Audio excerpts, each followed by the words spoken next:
ambassadors fund, but Penn said, well, we didn't do it, but I can't subsidize you guys. And to this day, that is the reason why we don't have any horse racing.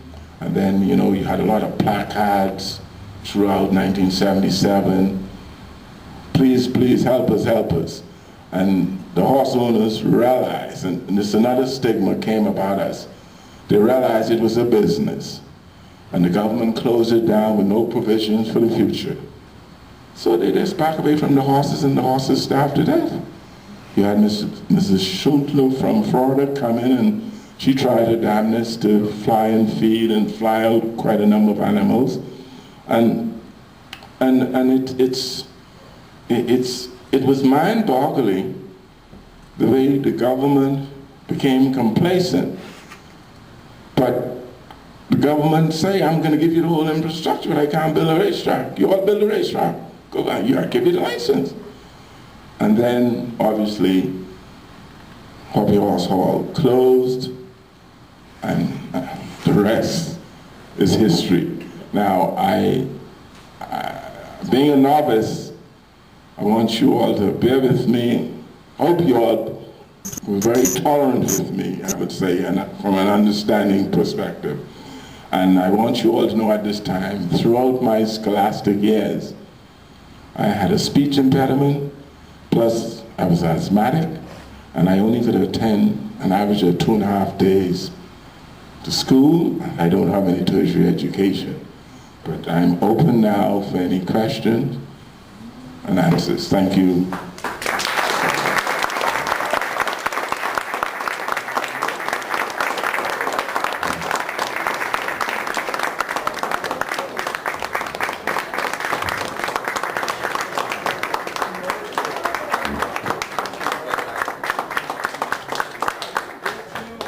Abaco was a better.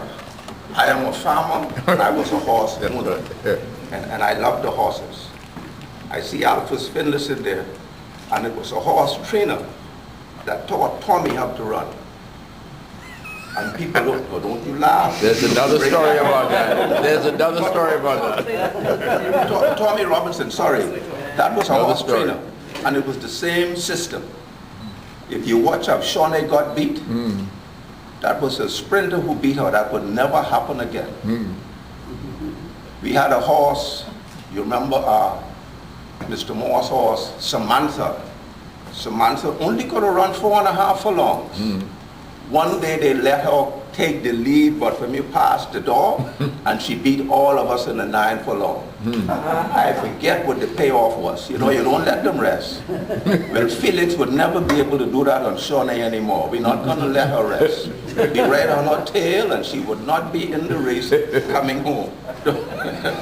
You should say that. I am up here though to help Abaco answer questions. I was more into the racing after I had to walk my first horse from up where Commonwealth Bank is now on Prince Charles to the racetrack. And then the trainer let Proud Flesh grow on her foot again, because I was not a horse person, I'm from Andrews. And I had to go down there, and Dr. Balf had to cut off Proud Flesh off her foot bigger than my head, and I had to heal that up. Her name was Jem. And I bust them up at the Daily Double with that. Beating Mighty Joe Young. They had her for last, but that was the last time they saw her when the gate opened. But I'm here to help Abaco answer questions. So tell us your name again. LaVarity DeVoe, I'm sorry. I used to be secretary of the Horse Owners Association. And Frankie Wilson was the chairman. He That's didn't right. like to call name. That's right. And Frankie spent more than $100,000 of our money clearing our proposed land. And we never got anything from it.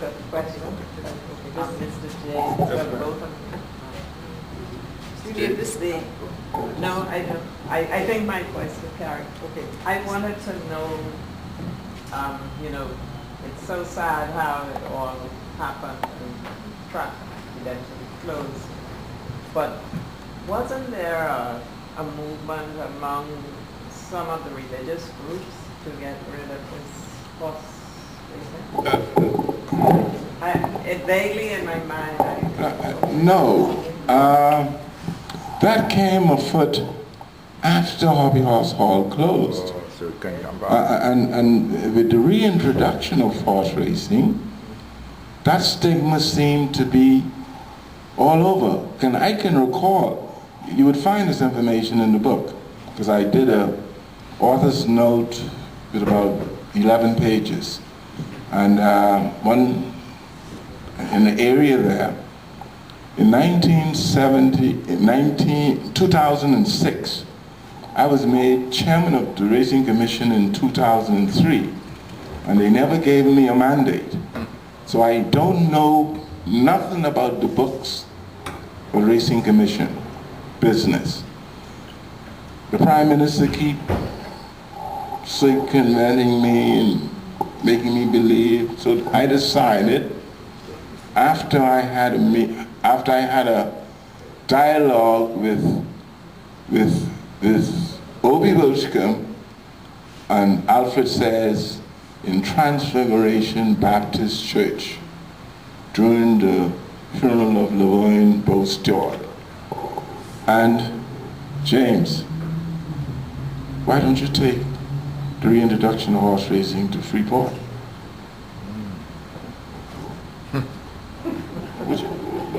What?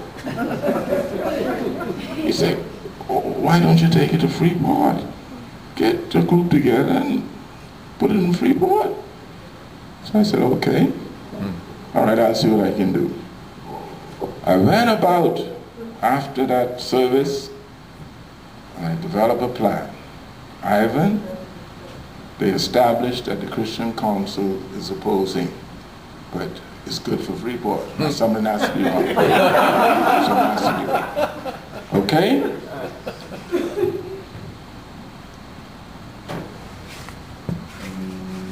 Mr. Green, Reverend Green, Bishop Green, he was in charge of the Public Service Commission up there. So I called them up.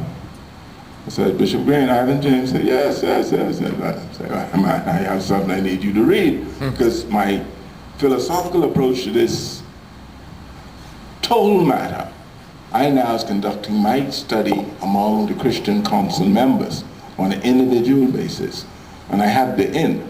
So I call him up, first one, Bishop Green. Yes, James. Okay, James, where are you? I say, I'm at home. He said, could you bring it? Could you be here within 20 minutes? I said, yes, because I figure my in is the documentary on horse racing. And if you're Bahamian, you have to read some form of history, your own history. And I got up, met him in the lobby, passed it to him. Monday morning, call him, 9:30. James, when are you coming up? I said, I'll be right up. Went up to the office. I'm in there, send the secretary a coffee, a little donut. When he came in as a documentary crouch. He said, James,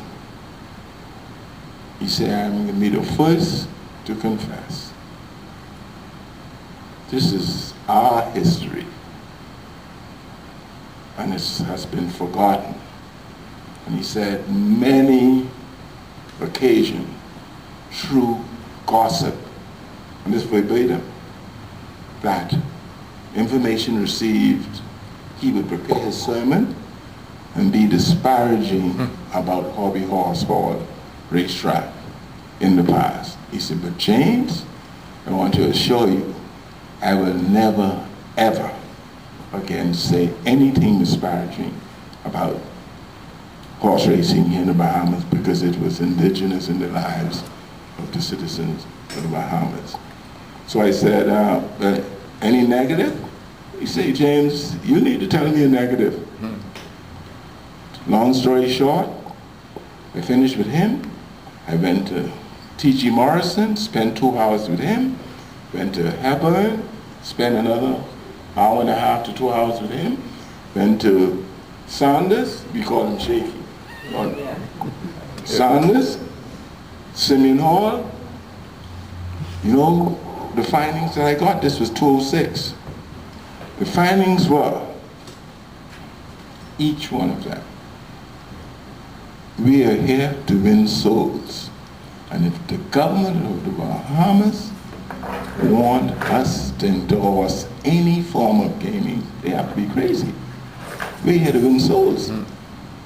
But the government of the Bahamas is there to govern the people. And James, they're going into the 2007 election. They need to table return of horse racing. They need to talk about lottery. Who in the government? The people give them the mandate. All they got to do is go and legislate for lottery and just establish a racing commission on horse racing. They need to have no mandate, no referenda for these things.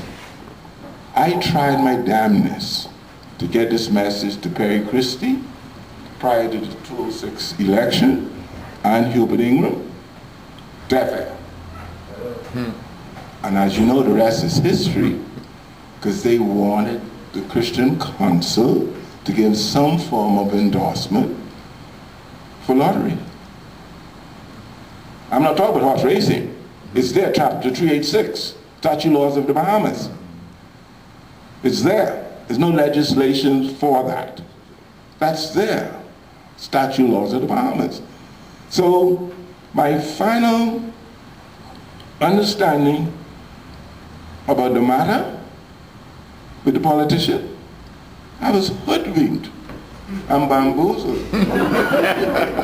Next question. No question, I want to make a comment. Okay. Please.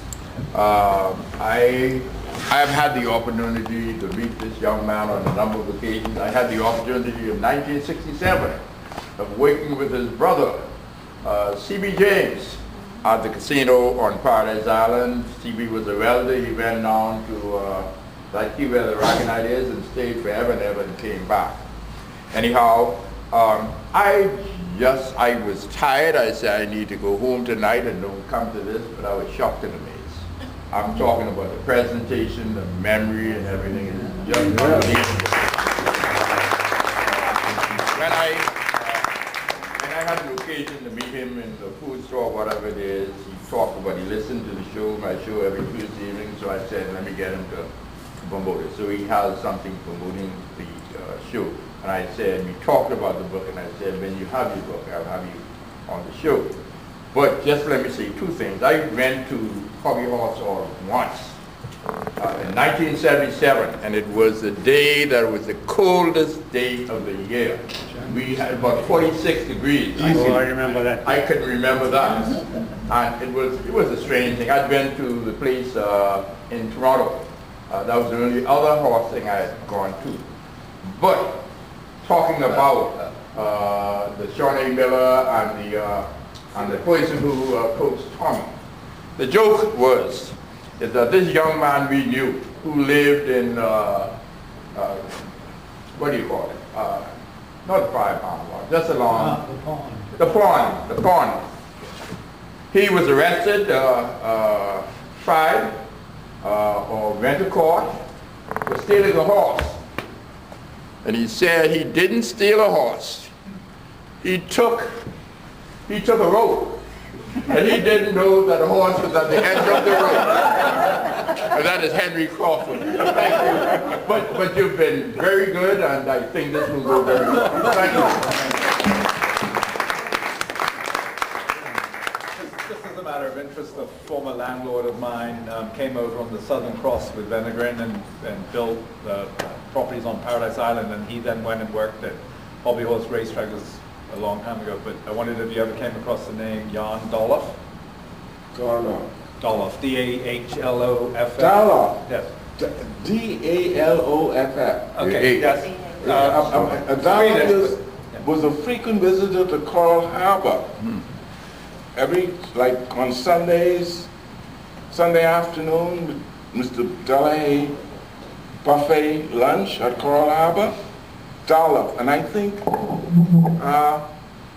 because it's coming back to me, she would, a lady by the name of Doloff would, along with me in one of those hotels. Yeah. Yeah? There's a question. Just to give a little side history, the bad year you were talking about, 1848, when they had the fight with the governor and the purse was canceled, the colony was bankrupt in that year, because that's also the year they passed the Commutation Act, which in land title, I'm a lawyer in real life. Yes. In land title, that's a landmark statute, and they were repossessing the plantations and giving them to other people who would pay the quit rents and things like that.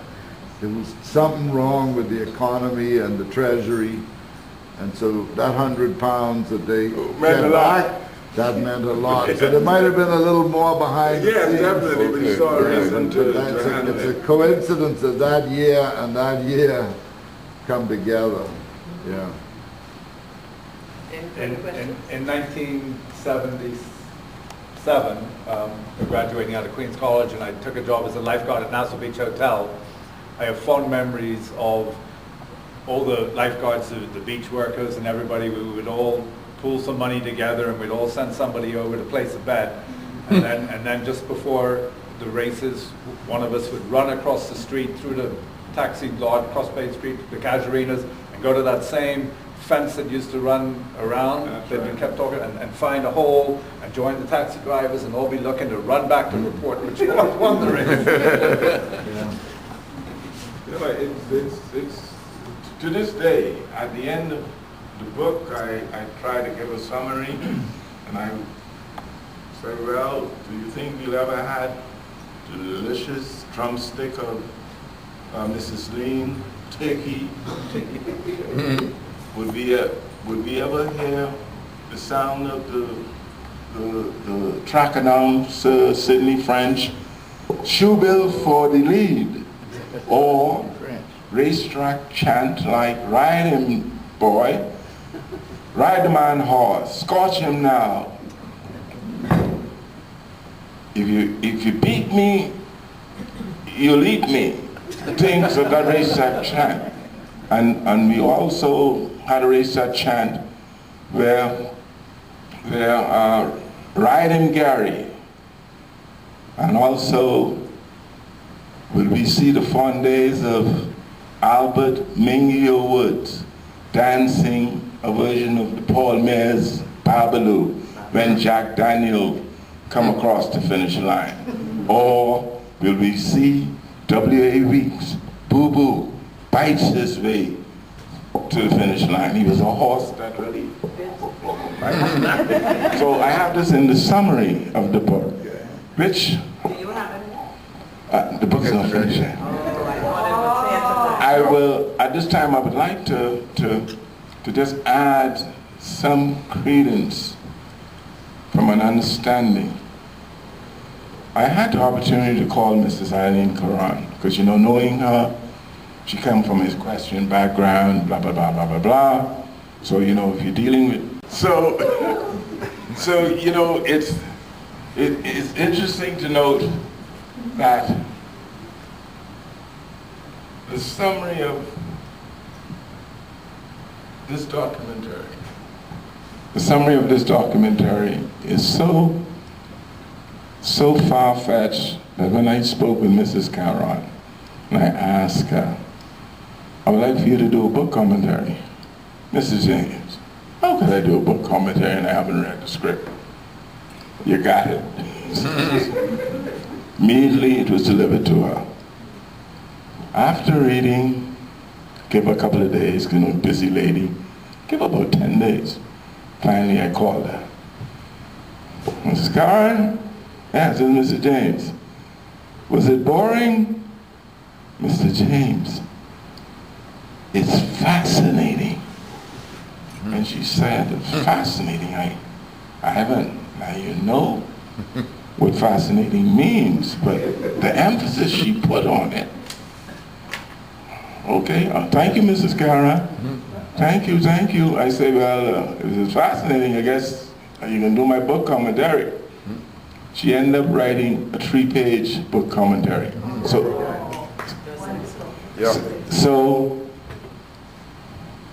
I haven't check out the word fascinating to the depth of it, why she used that.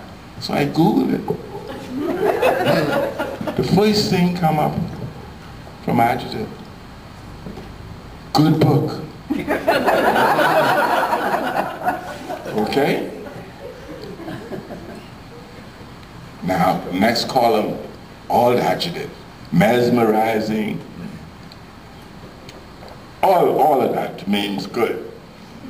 The last adjective it gives, something that I practically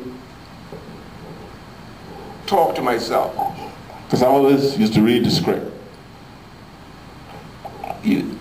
Boy, I can't put this down. This I talk to myself. I can't put this down, you know. I can't put this down. The last adjective, you all go home tonight and Google it. The last adjective that the computer printout gives is unput-me-downable. Now that's a word you all never heard before. It's there. Very good. Unput-me-downable. Unput-me-downable. And ladies and gentlemen, I want you to know that reading this book, it flows. Not repetitious. From start to finish. I must admit I might have made 1 or 2 mistakes, but you followed me, and you followed me to the very end. And with me being a novice, you know, this is my first time for me to do something like this with a bright mind.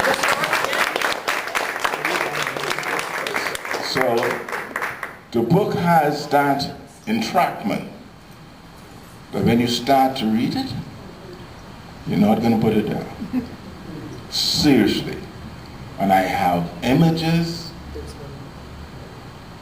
I have images of the era in all categories. Very good. Good clarity. And my war now is going to be between the number boys and the reintroduction of horse racing.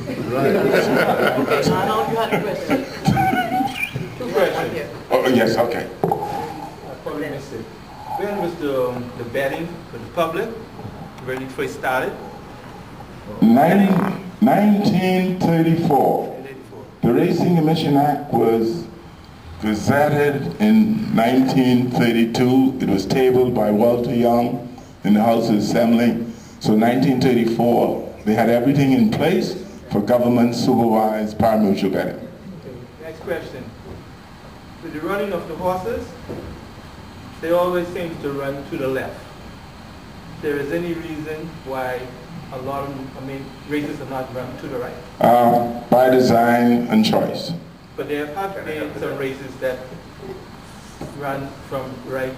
By design and choice. In other words, that in England, clockwise. As simple as that. There's no policy that... No policy. No policy whatsoever. And I'd like to know when your book is coming out.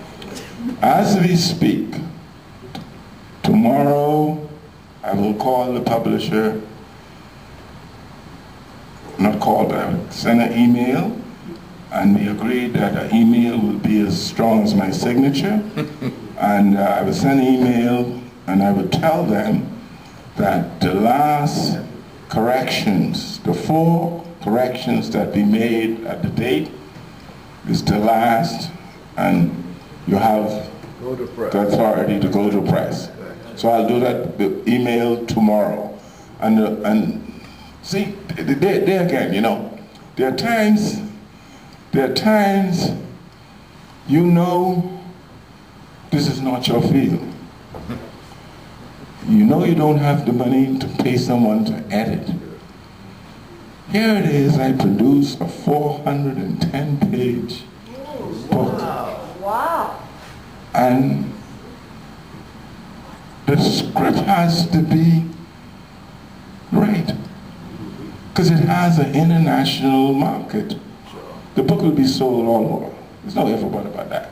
Because it's a unique story about horse racing. Do not happen every day. Jamaica don't have it. Trinidad don't have it. None of the Western countries has it to put out there. When we do, I think you'll have to sponsor this. When we do the video, we're gonna present it at Cannes, France, and we're gonna win the best documentary for that year. Any more questions? The gentleman said the training, yeah, no. The vote, the variety of. When I asked about the cost running left. Yeah. Majority. I like Okay, the training of I the used to go horse, if shooting there is birds out some of the meat stable that the horse, somewhere. that the meat runs right, that has any effect really on the horses up, because like 90% of the time, or 95, the horse runs. But I will give you my understanding of that. Horses are like people. If you train a child to do certain things, they grow up doing it. If you train a horse to run to the left, he has a tendency to change leads from the opposite side. Now, the United States of America would have about 60 tracks. There is no track in America anti-clockwise. Why? Because they don't see the need for it. So it's just by choice in these various countries where they run the opposite way. That's all. And they train the horses to run that way. So there will have to be a choice of horses to participate in those meets then. That runs. But in England, up to 2000, England had about 58 racetracks. And they had about 48 to 50 grass tracks. They specialize in grass tracks. But they also have dirt tracks. Their horses are not accustomed to run on dirt. Their horses are accustomed to run on grass. They have very little dirt tracks in England, which, England is a big place. And like Cheltenham, they don't have no dirt track. You'll find one in another part of England. Royal Ascot, no dirt track. And then when you talk about Royal Ascot, and just last minute for this. It's so significant with the Hobby Horse Hall, ladies and gentlemen. Queen Anne, I missed this. Queen Anne had the Royal Ascot Racecourse built in 1711. 1711, Royal Ascot was built by Queen Anne. Ladies and gentlemen, 1792, Hobby Horse Hall was built. Now, you look at the correlation. 1 mile oval race course, I definitely see it to be the first 1 mile oval race course was built in the Western world.